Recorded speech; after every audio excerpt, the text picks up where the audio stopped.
we made it to Sumeru, our next objective should be to head to Sumeru City and find a way to meet with Lesser Lord Kusanali. And speaking of Lesser Lord Kusanali, even though we haven't heard too much about her, she doesn't seem to be the same deity who abducted your brother. But even so, people call Sumeru the Nation of Wisdom, you know. If we can get a chance to meet the God of Wisdom, maybe she can give us some useful information. But, Paimon doesn't know the way to Sumeru City. Maybe we can climb up to that spot with the statue of the Seven on it. That'll give us a way better view of things. Even if we can't see exactly where the city is, at least we'll be able to check for some smaller settlements nearby. Wait a second. Look! There's someone up ahead! Perfect timing! Now we can just ask for directions rather than wander around like lost adventurers. Hey there! We're not from around here and seem to have gotten a little lost. We'd like to ask for some directions. Huh? Did they not hear Paimon? Hey! You over there! Could you give us some directions? Huh?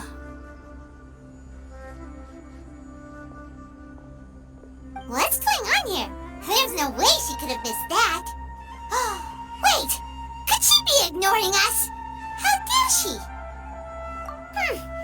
Well, even so, she might be heading someplace where we could find other people to ask.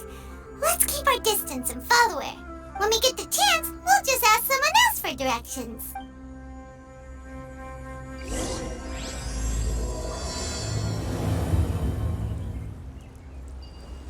Come on, let's follow her. Just keep quiet. Make sure she doesn't notice us.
To a village or something, but it looks like that's not the case. Look, she's sitting over there.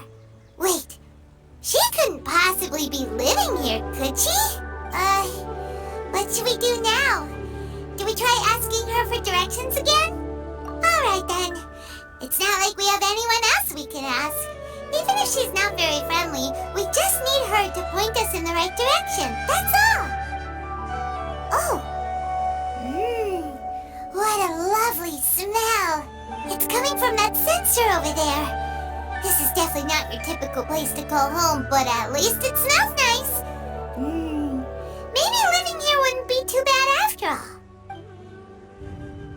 Huh? What's the matter? You don't look too good. What? Is the smell making you feel sick? Strange. Paimon doesn't feel anything.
Are you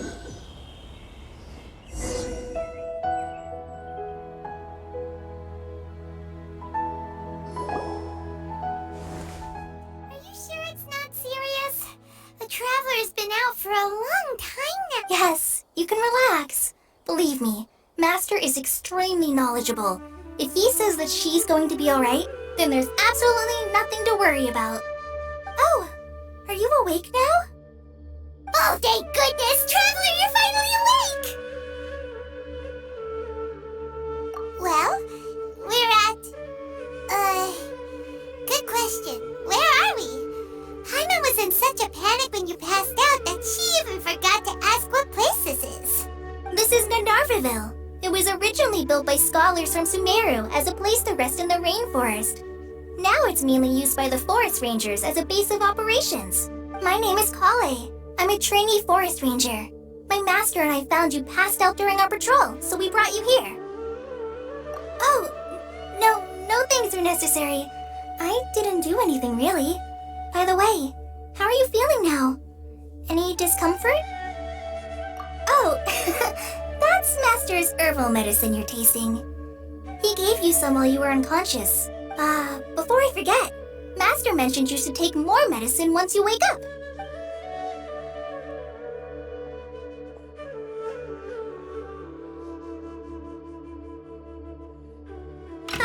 Whoops!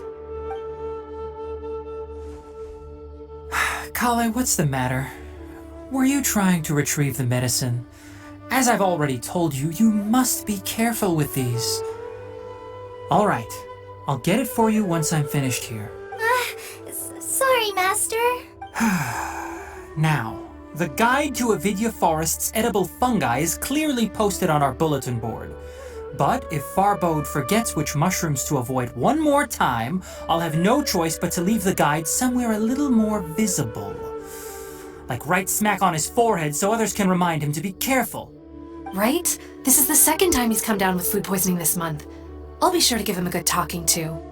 Yes, please do. If, on the off chance, Farbode simply enjoys having little imaginary fairies dance before his eyes, then we'll just let him be.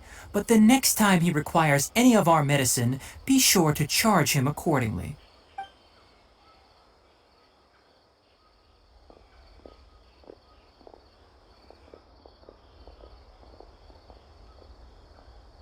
So, how are you doing? Feeling better? Oh, this is my master, Forest Watcher Tighnari. He is chief officer over all the rangers here in Gandharvaville. I already informed Paimon about the reason you fell unconscious earlier. But now that you're awake, let me explain it for you as well. It is common practice for Sumeru scholars of certain darshans to dedicate themselves to training and meditation in isolated areas, particularly the nearby forests. While meditating, they use a certain incense known as spirit borneol to help calm their minds as they enter a state of deep rumination. In hopes of asking directions, you two followed a scholar named Hypatia into her cave. The incense you smelled inside was the spirit borneol I just mentioned. That incense typically has no effect on most people, but for a very select few, it can have profound effects on one's cognition, as you experienced firsthand. Does that make sense? Very good. Now, answer me this. Did you feel anything after passing out? Say, any out-of-body experiences? Or did you see anything while unconscious?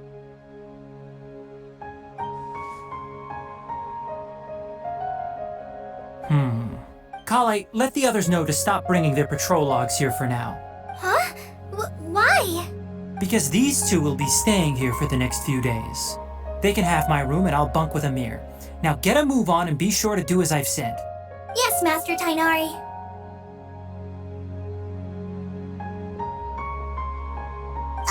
Wait, hold on a second. Can you tell us what's going on? Sure, let me fill you in. I originally planned to send you on your way once you finished your medicine. However, it appears now that you should stay a while longer in Gandharvaville for further observation while you recuperate. Further observation? No need to be hasty. As long as you have the capacity to judge between right and wrong, I promise that you'll understand the gravity of the situation once I explain everything to you.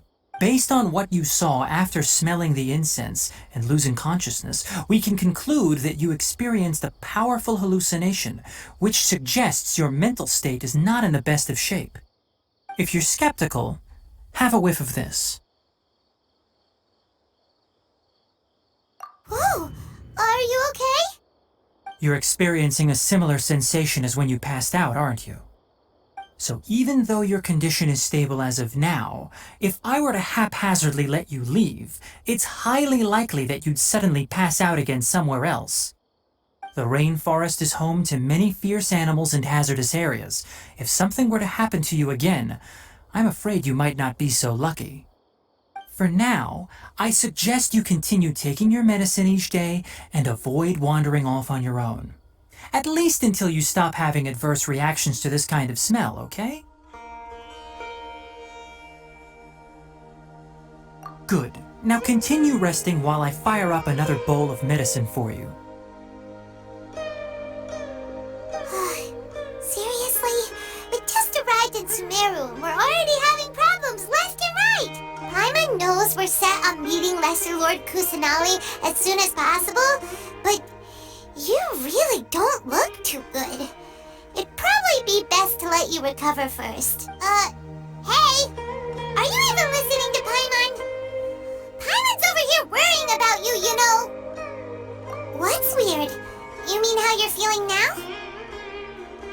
You mean the vision of tree roots and red skies you saw? But if those weren't hallucinations, what could they be?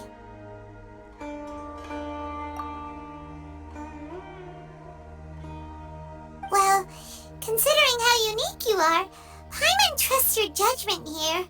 But why didn't you say anything about it to Tighnari? If he misjudged your condition, then there's a chance you could get worse, right? Huh? You mean that Tighnari already knows that what you saw weren't hallucinations? But if that's the case, why would he try to hide that from us? Oh, Paimon gets it now. That explains why you were so quiet earlier. Well, that settles it then. We'll stay here to rest up and figure out what's going on with your hallucinations. But it seems like asking Tighnari might not be an option anymore. What do you think we should do? Good idea. Collei's pretty friendly. We can ask her tomorrow about what she knows regarding the Dendro Archon and customs in Sumeru.